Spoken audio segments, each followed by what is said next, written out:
So, WrestleMania 42 is coming up, and you have no idea what's happening. You don't just want to watch the matches. You want to be like kind of tapped in and see what exactly is happening as you're watching the match. You want to cheer for the right people, or boo the right people, or whatever you want to do. But then you want to know what the hell is happening.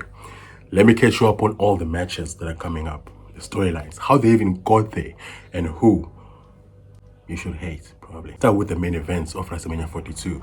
It has Cody Rhodes facing Randy Orton. So what you need to know here is that Cody Rhodes and Randy Orton are friends. They really like each other. So why are these friends fighting? Well, first of all, you need to know that people kind of don't like Cody Rhodes right now. Or rather, people on the internet don't like Cody Rhodes. And I'm going to tell you why they don't like Cody Rhodes. And then I'm going to go back to tell you about Randy Orton. So Cody Rhodes used to be with WWE in like 2010s and all that.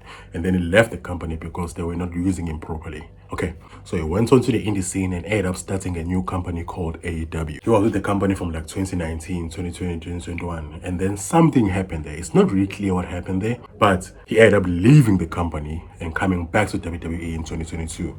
So when he got back to WWE, the next year, he won the Royal Rumble, which earned him a shot at WrestleMania 39, where he fought Roman Reigns. Okay, he lost that match. After losing that match, he came back the next year and won the Royal Rumble again, earning him another shot at WrestleMania 40, of which he won. I think most of you have seen this on TikTok or anything like that, where he won the title. Okay, fine.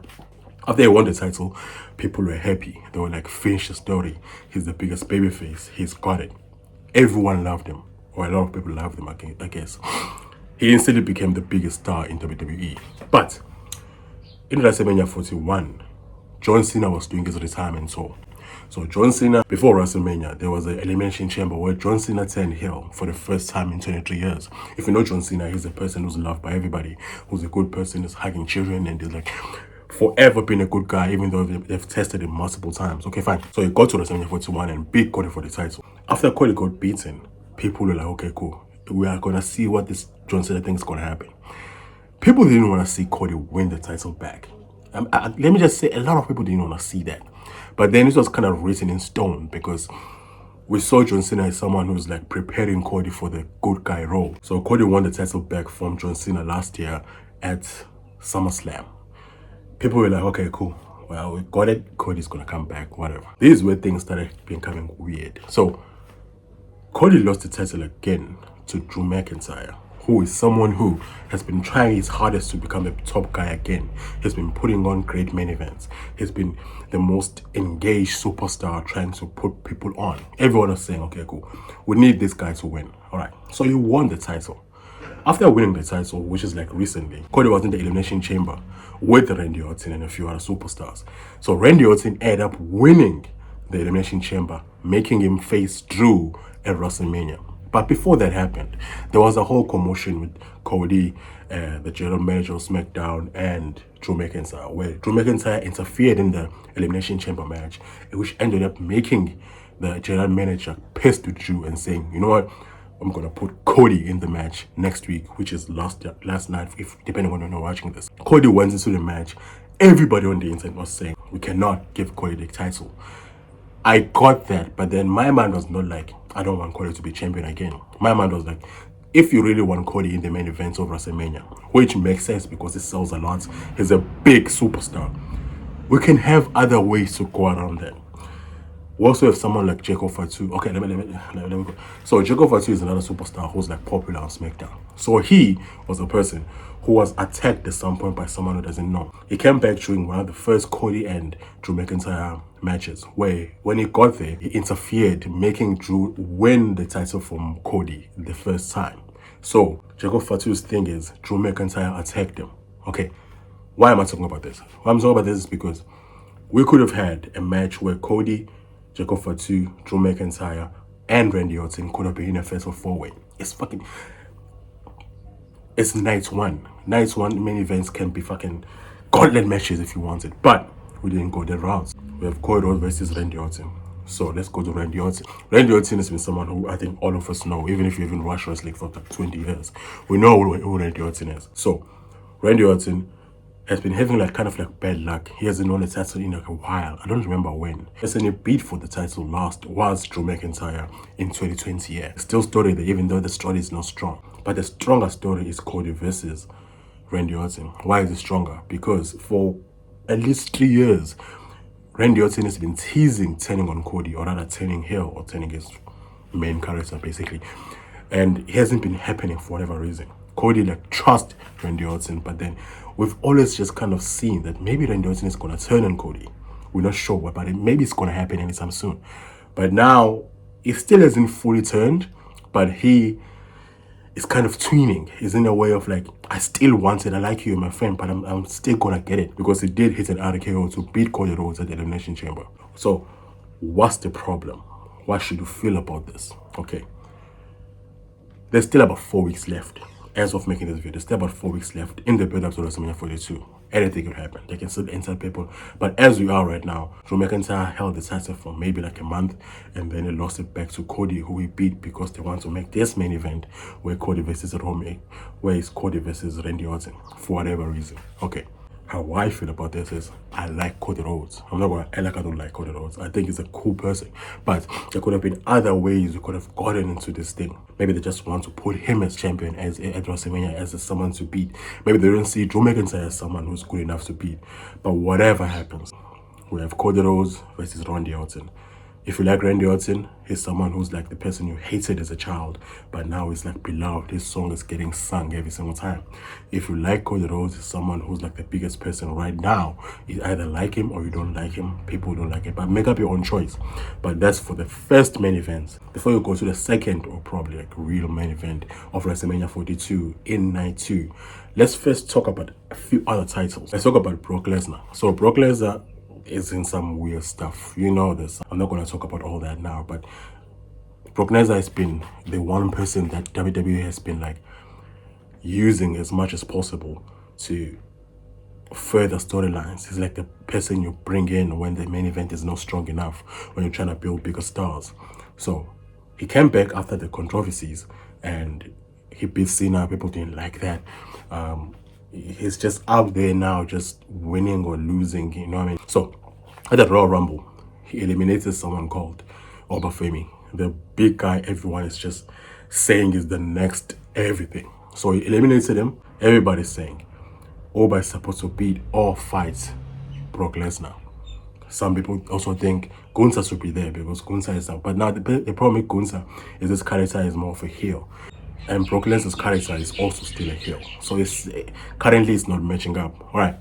So Brock Lesnar came to SmackDown and said he has an open challenge for WrestleMania, which kind of like puts in this whole void where we can see Oba coming out to face Brock Lesnar, which would be a phenomenal match. But looking at WWE and the history as I've been watching it, maybe they're gonna make Oba lose, which is like the worst thing they could have done. Okay, fine, whatever. That's for Brock Lesnar. We also got like mid-titles. So the first mid-title is going to be the US champion. The US champion is held by Carmelo Hayes, who currently is someone who a lot of people at some point, at least like last year, wanted him to win because he's like very talented and Triple H was not using him the way people wanted him. So he won the title. Everyone was happy. He's like, he deserves it. He's been working. He's good on the mic. He's just entertaining all around. So he's someone who's liked by a lot of people. But then obviously we get to the point where we kind of want a different champion, but not necessarily because we hate the first champion, because we just want to see the story move and maybe the storyline is going to be working better for him. So we got someone called Trick Williams who's coming in from NXT. He's like the biggest right now newcomer in WWE. He has a song that everyone sings, Whoop That Trick. So a small history between Trick Williams and Carmelo Hayes. So they were like tag team people, not really tag team people. It was Carmelo Hayes as the main guy and then Trick Williams is a lackey of some sort. So something happened in NXT where Trick Williams started getting more popular than Carmelo Hayes. Carmelo Hayes got mad. Trick Williams beat Carmelo Hayes for the championship at some point, and then he became like a bigger star in NXT while Carmelo Hayes went to the main roster. Alright, Carmelo Hayes went to the main roster, and then NXT was still busy becoming a bigger star in NXT. So I think a few months back, Trick Williams debuted in WWE. It was the biggest thing in the world. He is big. He gets consistent results. He is like good on the mic. He's like all like The Rock and everything you might put together. What is expected, or what I expect, honestly, I don't think people are expecting this, is that somehow, some way, in the next 4 weeks, we're gonna have Trick Williams confronting Carmelo Hayes making the match and reviving the rivalry from NXT at Wrestlemania 42. That will be good because it is obvious Trick is gonna win. Okay, the Intercontinental Championship. Dominic Mysterio won this championship last year. It's probably the biggest champion in the world. So Dominic Mysterio is a person who everyone kind of like, but it doesn't. They don't. But it's much fun to boo him. You know what I mean? So he lost the championship to Penta. I cannot tell you for the life of me what's going to happen in WrestleMania 42 as of recording this video. But it's going to be something, I guess. I don't know. Personally, I want Javon Evans to win because it's also another up-and-coming superstar who's like big. He's like flying everywhere. He does moves that are insane. But time will tell on this one. Okay, now let's talk about the Tag Team Championship. So we have the World Championships and we have the WWE Championships. Alright. The World Heavyweight Championships are held by the Uso. So the Uso thing is a bit weird. So what happened was, there was a time when Usos were like a thing. They've been a thing probably the whole time. What happened was, Jimmy got hurt at one time in 2020. And then Jay Uso had to be herself. But then Roman Reigns was starting his whole tribal chief thing. So they had to do a whole storyline where Jay Uso is just the person he's fighting. When that was happening, Jay Uso became a big star. People started calling him main event Jay Uso. Fast forward, Jay Uso became the biggest star in WWE. He was eating and doing all this great stuff in the world. Even won the Intercontinental Championship and even won the World Championship. He's like way ahead in accolades when it comes to his brother. So what happened? The thing about Jay Uso is a lot of people liked him. And then when he got too popular to a point where he was given all opportunities, people started hating him. That's just what wrestling is. That's what wrestling fans are. That's just what we do, right? I don't endorse it, by the way, but it's just what we do. Fast forward, they kind of go back together. They won the titles. It seemed like at some point there was a storyline that was brewing between them where Jay Uso he thinks he's the tribal chief. He's a goat now, you know what I mean? And Jimmy Uso is just his lackey, right?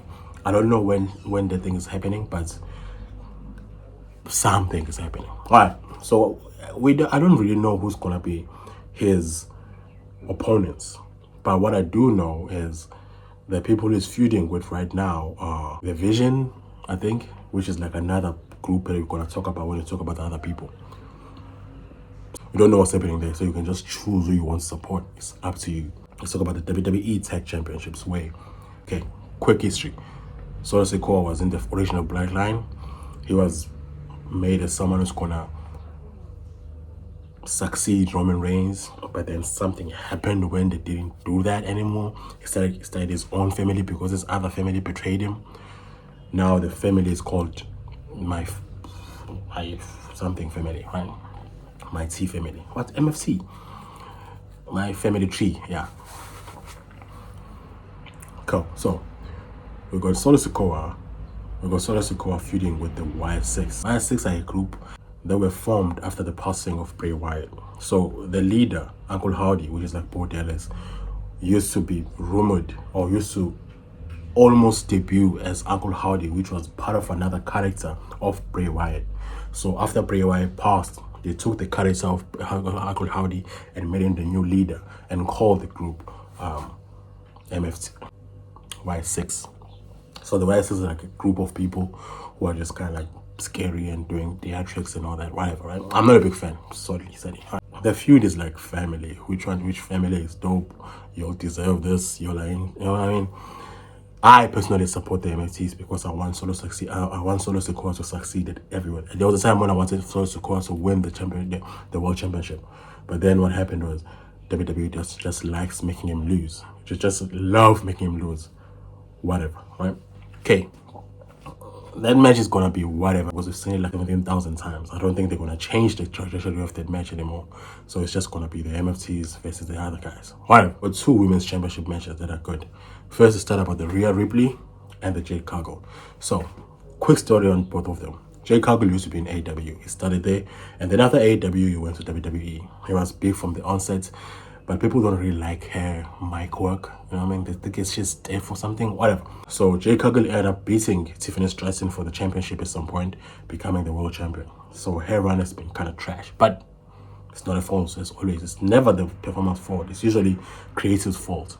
So Jade Cargil has been this one person who's unstoppable. Then you have Rhea Ripley, who's literally the biggest superstar in WWE. So in WWE, she is the gal, right? Nobody comes close to her. She's the. So she won the Elimination Chamber match, which makes her a contender for the WWE Championship, which was not picked by the other champion we are going to talk about. All right.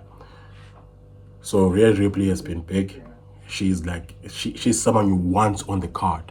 She's loved by men and women, but for different reasons. One person is the biggest star in the world. One person is also big, but then people don't really like her. They kind of act like I go into that match at Wrestlemania thinking Rhea Ripley is definitely winning that match. There's no possibility Jade Cargil is beating Rhea Ripley, but then anything can happen in wrestling. You know what happens. All right. The other championship match for the women's division is Stephanie Vaquer versus, who was she versus again? Oh, Liv Morgan. God. So Liv Morgan her story is so interesting because when she first came in, she was in a group. She was in a group that was not doing that well. There was another leader in the group who was Ruby Riott. After that dissolution, she went on to do her stuff by herself. She had a lot of fans at the time. People were supporting her and wanting her to win, but WWE was not doing it as much at that point. They ended up doing it. They ended up putting a pocket, but again, the first title run was not great. You know what I mean? So she ended up moving to the Judgment Day, but before that, she inserted herself into the Mami and Dominic Mysterio thingy, which was like the biggest thing at some point. I think you maybe know that.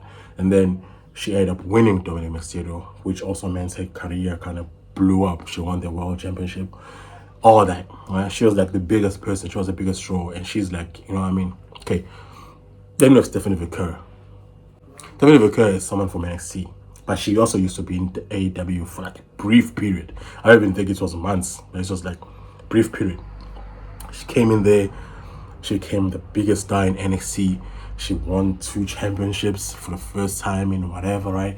She broke so many records. All right. So after that, she came to the main roster, and then she instantly became, like, within a year, she became a world champion because she was a great wrestler. So now, basically, Liv Morgan wants to reclaim a title. Stephanie Vaquer says, you can't do that. I'm La Primera. I'm like, you know what I mean? So that whole feud is just like that. It's not a strong feud, but it will leave you having a very strong reaction. That's for the women's stuff. There's also a women's championship which is held by Nia Jax and Lash Legends, which are like big superstars, like in height, and you know what I mean. So those guys are like dominant superstars. I shouldn't have said big, actually. They're dominant superstars who are like winning in life. All right. We don't know who's gonna face them, but whoever they're gonna face, they're gonna lose. Probably gonna be Charlotte Flair and Alexa Bliss. So those two are like a weird thing that I'm not really interested in. But Charlotte Flair and Alexa Bliss were like feuding. They don't like each other and whatever, right? So they became tag team people at some point. Everyone thinks they're going to turn on each other at some point, but it still hasn't happened for whatever reason. So they might be the people who are coming there, but we've seen that match multiple times. So I don't, you know. Okay. Main event, the main event, it's gonna be Roman Reigns versus CM Punk. Brief history about both of them. CM Punk, I think almost all of us know him. He's one of the biggest superstars ever, right? He was in WWE, left WWE for like 7 years, went to AEW, had a weird thing in AEW, left AEW, came to the WWE 2 or 3 years later. I think it's 2 years later. 3 years later, he won the World Championship, and then now he's the World Champion. Roman Reigns, hated by everyone in WWE, started in WWE, hated like at the highest level, became heel, became the tribal chief. Now he's literally the god of WWE. He's the everyone wants to see him. He comes back once in a month, and he sells out everything, right? He just talks and sells out. He's big, right? So who should you support here? I don't know, but Roman Reigns. Okay, before who should you support? Roman Reigns went to the Royal Rumble and won the Royal Rumble. He came to the show and said, I hate you, CM Punk. Hate you. You are the worst person. Also, CM Punk brought in Seth Rollins, Roman Reigns, and Dean Ambrose to become the Shield in the storyline of 2014 or something. So if you go back then, you'll see that they came and they were helping him. That's a story angle, I guess. So what happened then after that was now there's this weird thing where CM Punk was fighting Seth Rollins, who also is a thing in WrestleMania. He's probably gonna be facing Braun Breaker or whoever in the division because okay. So Seth Rollins, Roman Reigns, and CM Punk were in last year's main event. Last year's main event, CM Punk was betrayed by Paul Heyman, and Paul Heyman also betrayed Roman Reigns and chose Seth Rollins after the WrestleMania match. After the match happened, the whole vision group that they were trying to create, where there was Braun Breaker, Bronson Reed, and now Logan Paul and Austin Theory. These two, whatever. Right? That's another video. So Braun Breaker and Bronson Reed betrayed Seth Rollins and took the vision from him. Why? With Paul Heyman betraying Seth Rollins again. The whole story, I think, is going to manifest in WrestleMania 42. Now I'm getting derailed. So CM Punk has animosity with, not really, Roman Reigns and Seth Rollins have animosity against CM Punk. Real life animosity, apparently, right? So we got that. So the whole feud is kind of personal, but it's also for spectacle. They are the two biggest superstars in the world. They are gonna go last in the whole two nights of WrestleMania. After we got that, now we have the two superstars, Roman Reigns, who kind of hates CM Punk for real, and CM Punk who says, I don't give a fuck if you hate me, whatever. So now they are started taking weird jabs, saying CM Punk saying, I'm gonna bury you like your father, who is a real father, who is actually passed on. They're using him in a storyline. That's WWE. They always do that. Everyone thinks Roman Reigns is gonna win. There's a small likelihood WWE they're gonna make Roman Reigns lose at WrestleMania. They can't do that. Also, he's like a main eventing. He's like the biggest main eventer now. He has main evented more WrestleManias than anybody else, I think. There's a storyline that I'm missing, and you know about it. Please put me on.